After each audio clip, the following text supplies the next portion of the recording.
आस्था से किया गया कोई भी काम पाप पुण्य की परिधि से परे खड़ा हुआ है। इसीलिए पाप के शिखर पर पहुंचकर भी रावण मोक्ष का अधिकारी बना।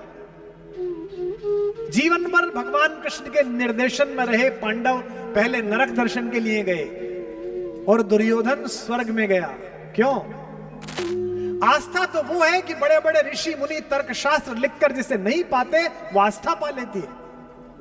मेरे यहां के कवि हुए, दिवंगत हो गए, दयाशंकर अश्क। उन्होंने लिखा कि हम शिवालों में घंटे बजाते रहे, हम शिवालों में घंटे बजाते रहे, एक तवायफ के घुंघरू भजन कर गए। प्रदीप हैं, कोई बीटेक के स्टूडेंट हैं, यहां पढ़ते हैं। इन्होंने लिखा है कि कल आप बार बार आस्था के स्थान पर तर्क की बात कर रहे थे। क्या तर्क ही सब कुछ है? आस्था में कोई शक्ति ही नहीं होती? पहली बात तो मैं इस युवा बालक को आशीर्वाद देता हूं कि इसके मन में प्रश्न है। ये जिस संस्कृति में पैदा हुआ है, नाम प्रदीप है, इसका मतलब तो सनातनी है। हमारे यहां प्रश्न का आदर है। दो अलग अलग संस्कृतियां हैं। एक संस्कृति वो है जो अपनी बात को फाइनल मानती है, कहती है इससे आगे कुछ बोले तो गर्दन काट देंगे, सर तन से जुदा। और एक हम हैं, यहां किसी पर भी सवाल उठाइए, सब सवालों का स्वागत है। एक संस्कृति है जहां एक वर्जित फल को खा लेने के कारण आदम और हव्वा को पता नहीं था कि ये सेब क्या है।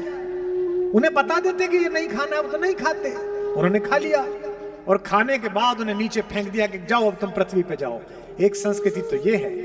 और एक संस्कृति ये है कि एक अपरिमित शक्ति से भरा हुआ दिव्य वायु और पंच माताओं में पूजित अंजनी के योग से पैदा हुआ बालक अपनी मां को थोड़ी देर किसी व्यस्तता में देखकर भूख से व्याकुल हुआ तो उसमें आसमान में लटके हुए बालारुण सूर्य को सेब समझकर अगर खा लिया तो उससे सेब तो छुड़ा लिया गया, लेकिन किसी ने उसको शाप नहीं दिया, सबने उसे वरदान दिया कि तू भगवान के काम में आएगा, तेरा नाम आज से बजरंग बली रखा जाए। तो प्रदीप ने जो कहा है कि आस्था में कोई शक्ति नहीं है, क्या मैंने यह नहीं कहा कि आस्था में कोई शक्ति नहीं है। मैंने केवल यह कहा कि आस्था तर्क की कसौटी पर कसी हुई हो। आस्था है तो बड़ी अच्छी बात है, आस्था ही तो जीवन है। भगवान श्री कृष्ण ने भी अर्जुन से कहा श्रद्धावान लभते नरः। हे अर्जुन, जिसके पास श्रद्धा है उसे लाभ होगा।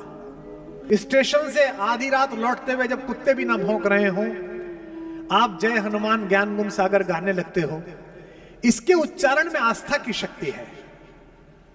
यह जो रेलवे लाइन के कोने पर पड़ा हुआ एक गोल पत्थर या गंगा जी की तलहटी से हरिद्वार ऋषिकेश से लाया हुआ एक पत्थर आपकी दादी, आपकी मां पूजा गृह में रख देती है और उसी के दरवाजे पर माथा टेक देती हैं, इसी शक्ति का नाम आस्था है।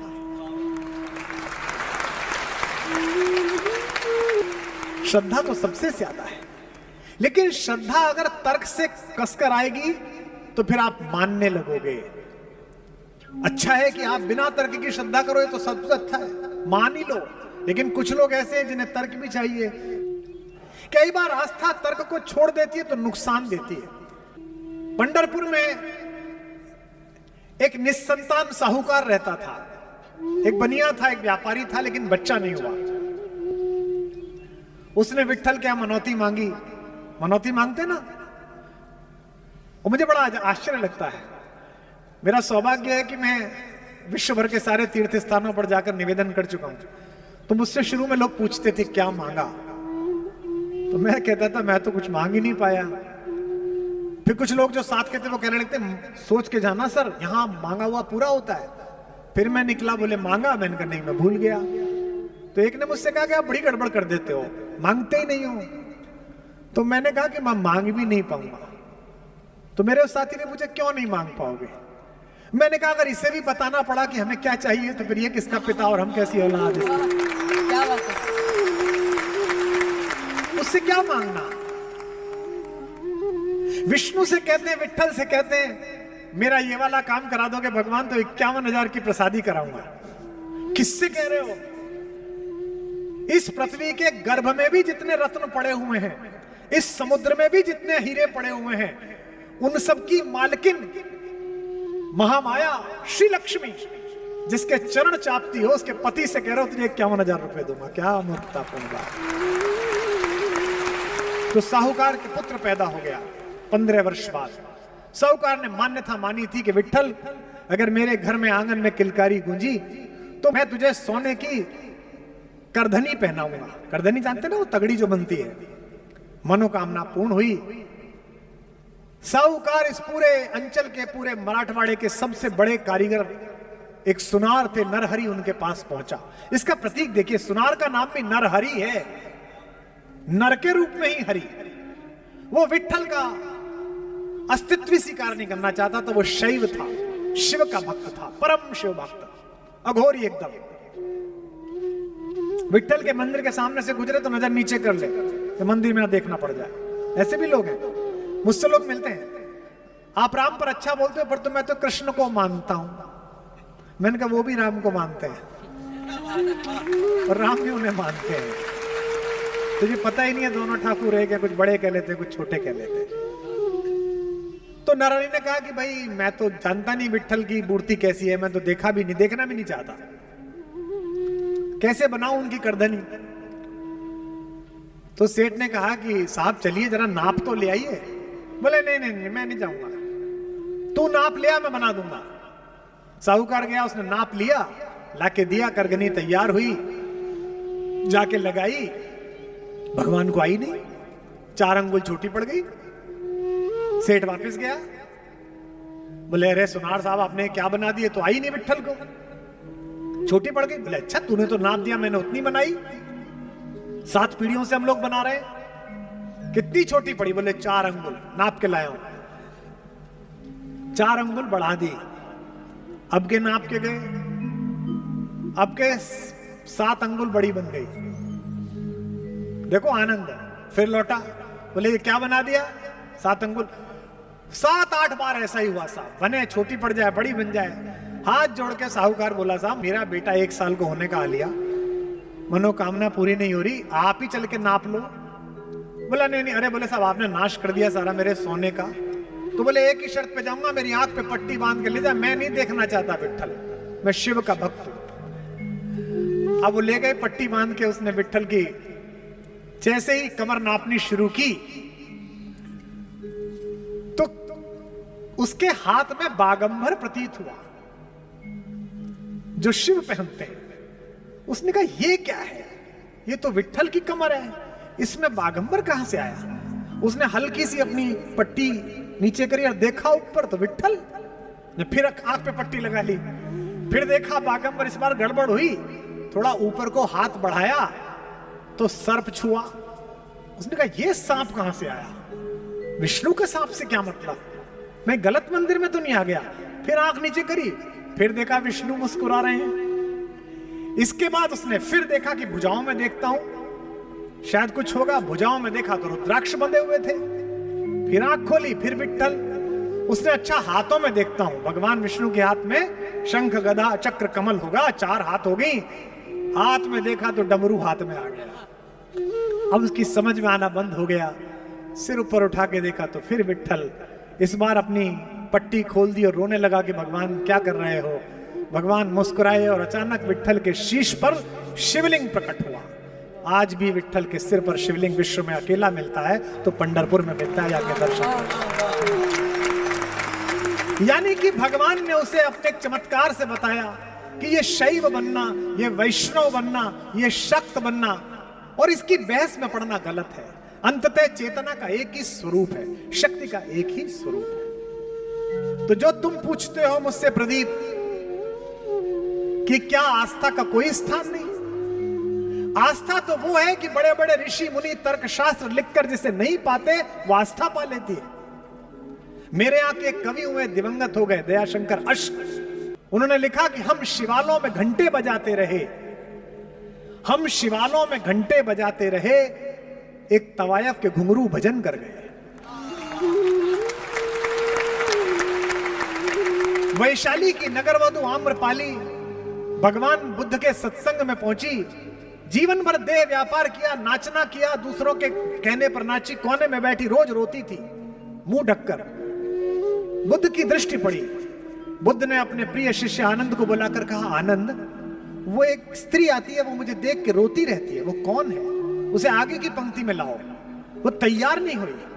आनंद ने कहा, तथागत की आज्ञा है, भगवान चाहते हैं कि आप आगे बैठो। आगे बैठी, फिर रोती रही। बुद्ध ने कहा, इसे मुझसे मिलवाने लाओ। कौन है ये? तो बोले कि ये वैशाली की नगर वधू है, आम्रपाली। भगवान ने कहा, क्यों रोती है? उसने कहा, तथागत, मैं इतनी दुराचारिणी, इतनी व्यभिचारिणी, इतनी नीच स्त्री हूं। मैंने जीवन भर अपनी कला का, अपने सौंदर्य का सौदा किया। मैं तो आपके इस सभागृह में प्रवेश करने के योग्य भी नहीं हूं। इसलिए पीछे जहां सारे भिक्षुकों की खड़ाऊ पड़ी रहती है, वहां बैठ के सुनती हूं। मेरा पूरा जीवन व्यर्थ चला गया। भगवान ने कहा, क्या चाहती है? मैं आपके संग में सम्मिलित होना चाहती हूं, पर मैं इस योग्य नहीं हूं। बुद्ध ने कहा, नहीं, तू आज से प्रधान भिक्षुणी है। एक प्रश्न का उत्तर दे। जब तू ये कला का सौदा करती थी, शरीर का सौदा करती थी, अपने रूप का सौदा करती थी, तेरे मन में ग्लानि हुई? भिक्षुणी और रोई। उसने कहा कि क्या बताऊं भंते, मैंने जब भी ये काम किया पूरी आत्मा से किया, मुझे जरा भी पाप का अंश तक पता नहीं चला।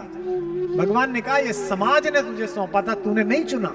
इसलिए जितने वर्ष तूने ये काम किया, जो अपने रूप का सौदा किया, उतने वर्ष भी तू साधना में रही। इसलिए सारी भिक्षुणियों में प्रधान भिक्षुणी तुझे बनाता हूं।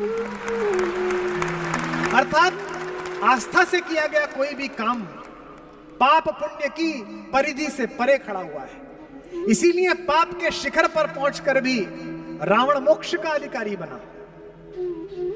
जीवन भर भगवान कृष्ण के निर्देशन में रहे पांडव पहले नरक दर्शन के लिए गए और दुर्योधन स्वर्ग में गया। क्यों? क्योंकि भगवान ने कहा, स्वधर्मे निधनम श्रेयः पर धर्मो भयावह।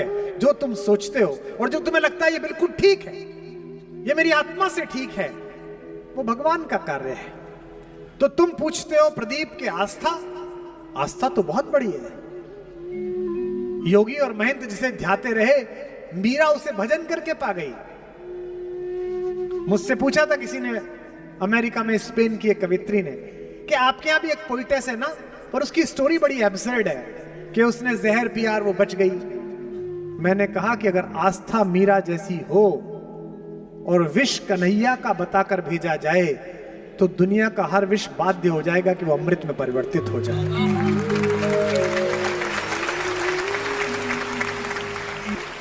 एक मेरे बड़े प्रसिद्ध आदरणीय बड़े भाई हैं, भारत के सबसे बड़े हृदय रोग विशेषज्ञ हैं।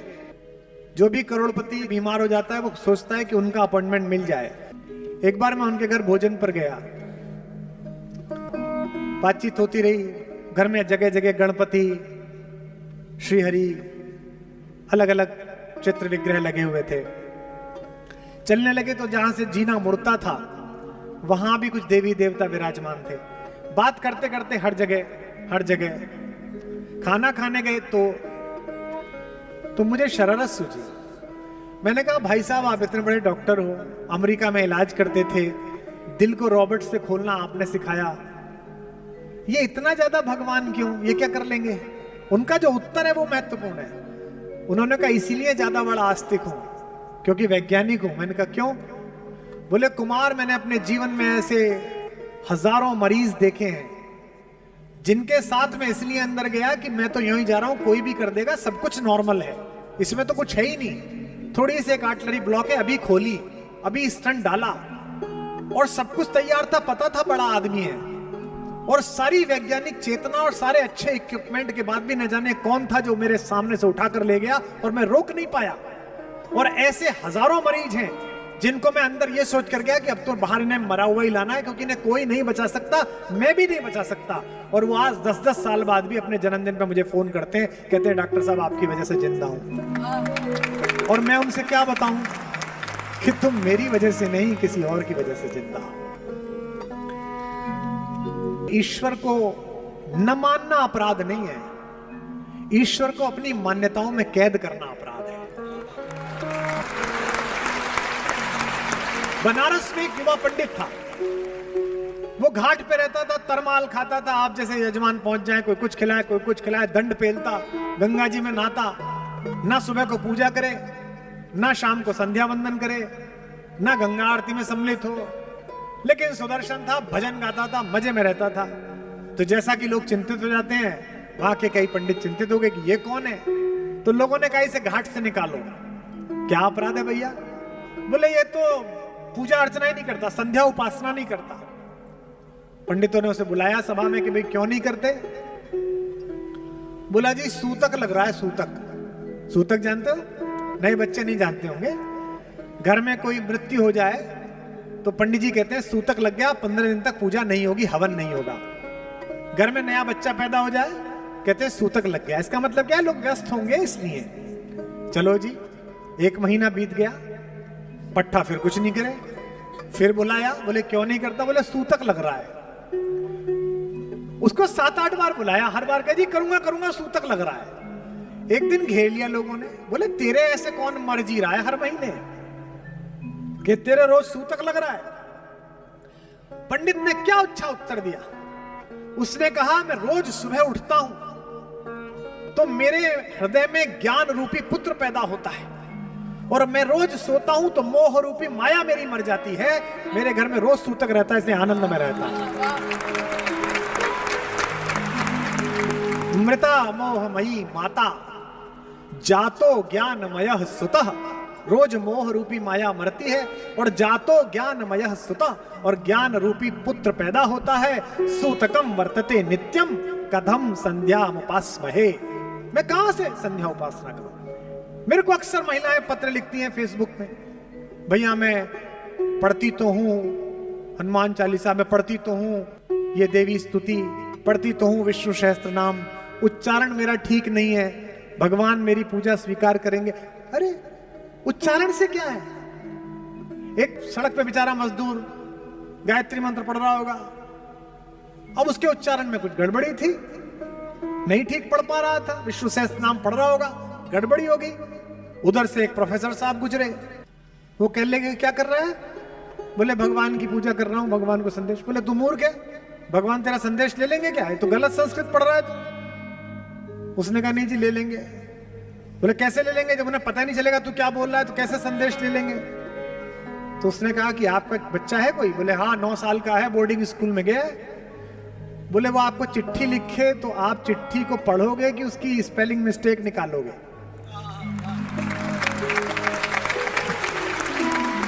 बोला पढ़ूंगा।